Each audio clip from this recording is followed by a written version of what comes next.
The first 2 minutes after you board decide how your whole flight goes, and almost nobody our age uses them right. The crew won't walk you through it, so I will. Today, I'm handing you all 10. The exact words to fix a bad seat before you leave the gate. Number 5 is a hidden button on your seat almost nobody finds. And stay for number 10, the ritual flight attendants do at takeoff you're not meant to see. No cost, no special ticket, just knowing what to do. Let's go.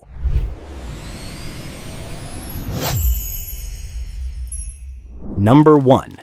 Land in the right seat. Here's how this usually goes. You find your row, drop into the first open seat that looks right, and settle in. Except it wasn't your seat. A minute later, someone's standing over you with their boarding pass, and now you're up again, flustered, digging for your own pass while the aisle backs up behind you. It's a small thing, but it sets a stressful tone for the whole flight. And here's why it happens to smart people. On most narrow-body planes, the letters run A to F across the row, and airlines quietly skip the letters I and O so they're not mistaken for the numbers 1 and 0. So A isn't always the window, and C isn't always the aisle the way you'd assume. Take the extra 3 seconds to actually read it. Your defense? Match the number and the letter on your boarding pass before you sit down. If you booked the aisle for your knees or for easy bathroom trips and got moved, don't just accept it. Ask early, while seats are still open. Magic phrase: I booked the aisle for a medical reason. Can you help me get back to it? Get that right, and everything after it gets easier. Number 2. Stow your carry-on so you control it. There's a right way to put a bag in the overhead bin, and most people do it wrong. A rolling suitcase goes in on its side, wheels pointing in, handle facing out. So when you land, you just grab the handle and pull it straight towards you. No wrestling it out over your head while the whole plane waits. And here's something a lot of travelers don't realize. The bin directly above your seat is not reserved for you. If it's already full by the time you board, which is common now that everyone avoids checked bag fees, put your bag in a bin ahead of your row, never behind you.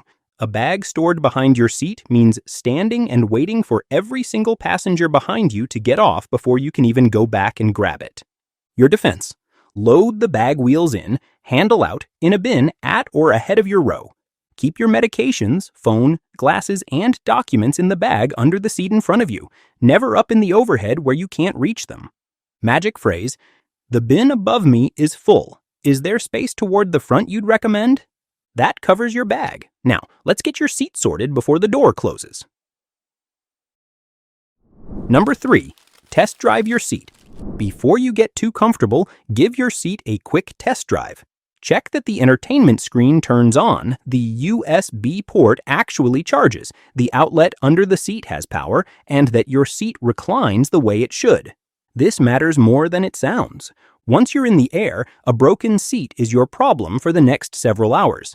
Before takeoff, it's the airline's problem, and they have every reason to fix it. A flight attendant can move you to another seat, troubleshoot the issue, or note it for compensation. Your defense: test the screen, charger, outlet, and recline in the first minute, before the door closes. If something's broken, tell a flight attendant right away, calmly and early. Magic phrase: my seat isn't working. What are my options before we push back? People have walked away with airline credit and points just for speaking up politely. Number 4. Wipe down your space. This is the one that surprises people the most.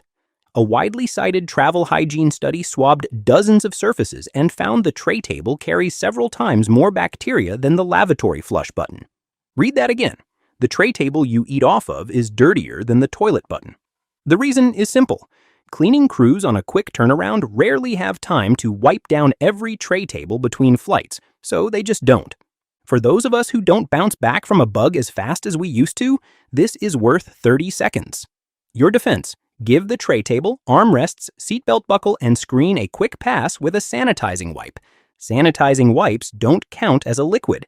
A travel pack goes straight through security. No quart bag needed. 30 seconds now can save you the cold that ruins the first 3 days of your trip. Number 5. Use the seat tricks nobody tells you about. Your seat, even back in economy, has a few tricks passengers almost never use. Most modern headrests have side wings that fold inward to cradle your head and keep your neck from dropping while you doze. Honestly, better support than a neck pillow, and it's already built in. That thin airline pillow they hand out? It does far more good tucked behind your lower back than behind your head, especially on a long sit. And if you're on the aisle, the armrest has a hidden button underneath, near the hinge, that lets it lift all the way up out of the way. That's a small mercy when you're getting in and out and don't want to twist a sore hip or shoulder. Your defense, fold the headrest wings in for your neck and put the pillow behind your lower back. Use the hidden aisle armrest button to get in and out easier. Just lower it again for takeoff and landing.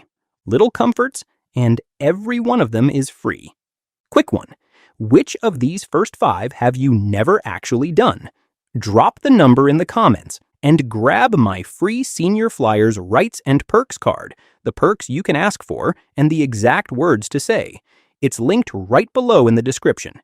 If these are helping, a subscribe means a lot. Stay with me, because the next one is the passport mistake I see good travelers make on almost every single flight. Number 6. Protect your passport and valuables.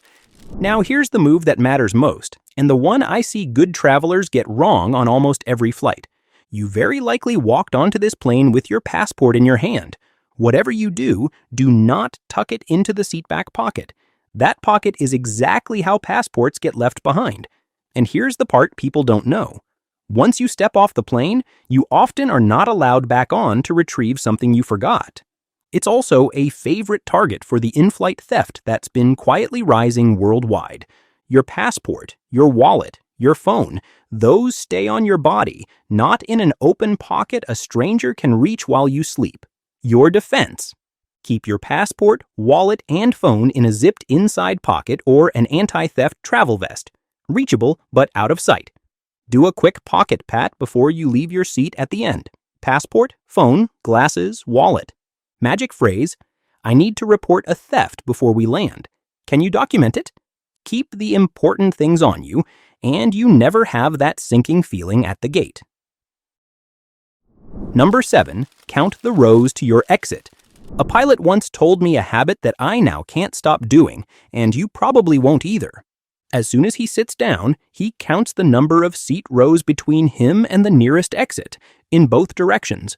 The reason is sobering but simple. In the rare case of a dark or smoke-filled cabin, you can't see the exits, but you can feel your way to one by counting seatbacks with your hand. Exits are usually over the wings and at the very front and back of the plane.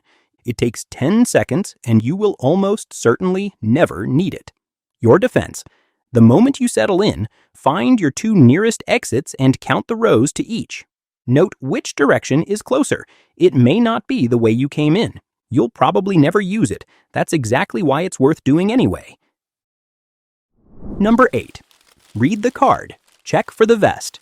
Even people who have flown hundreds of times still take a moment to glance at the safety card in the seat pocket. Here's why that's not a waste of time. That card is specific to the exact aircraft you happen to be on that day. And airlines swap and upgrade planes constantly, so the one you flew last month may be laid out differently. While you're at it, reach under your seat and confirm the life vest is actually there. On flights over water, regulations require a life preserver for every passenger, and they do occasionally go missing. And when the crew starts the safety demonstration, take the headphones out and actually watch. A refresher never hurts, and honestly, it's the polite thing to do. Your defense. Skim the safety card for your specific aircraft and confirm the life vest is under your seat. If the vest is missing, tell a flight attendant right away. Magic phrase, there's no life vest under my seat. Can you swap one in before we push back? 2 minutes of attention buys a whole flight of quiet confidence. Number 9. Set your air vent and your clock. 2 quick settings before you relax. First, reach up and check your overhead air vent. Is it open or closed, pointed at you or away? There's no right answer. It's personal preference. But knowing the setting means you won't spend the whole flight quietly freezing under a blast of air or sweating and wondering why you have none. Second, if you're crossing time zones, change your watch and your phone to your destination's time the moment you sit down.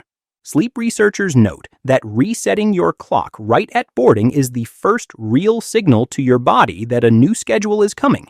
It helps you decide whether to sleep on the plane or push through. One thing worth knowing, eastbound flights tend to hit the body harder than westbound ones. Your defense, set the air vent to your comfort before takeoff. Reset your watch and phone to destination time as you sit, and give yourself extra grace on eastbound trips. Little signals now, a much smoother landing later. Number 10. Watch what the flight attendants do at takeoff. And that brings us to the last one, the quiet ritual almost no passenger ever notices. Right before takeoff, take a look at the flight attendants as they settle into their jump seats. They sit a very specific way. Backs straight, feet flat on the floor, hands tucked palms down under their thighs. It looks a little stiff, maybe a little odd, but every part of it is intentional. Sitting on their hands locks their arms into a braced, stable position, so nothing flails if the plane were to stop suddenly. These are the most experienced flyers on the whole plane, and that is how they choose to sit for the riskiest moments of the flight. Whether you decide to do the same or not, let it be your signal. Your defense. Take the crew's brace position as your cue that you've done everything right. Now sit back and enjoy the trip. So, that's the 10-move routine that turns boarding from a stressful scramble into calm, in-control minutes before you even leave the gate. But here's the thing. Everything you just did keeps you safe and settled on the ground. The real test is the long hours in the air, and there's a whole different set of moves for that. Do them and you land rested instead of wrecked. Skip them and you feel every single mile. I put the 10 I never fly without in this next one right here on the screen. I'll see you over there.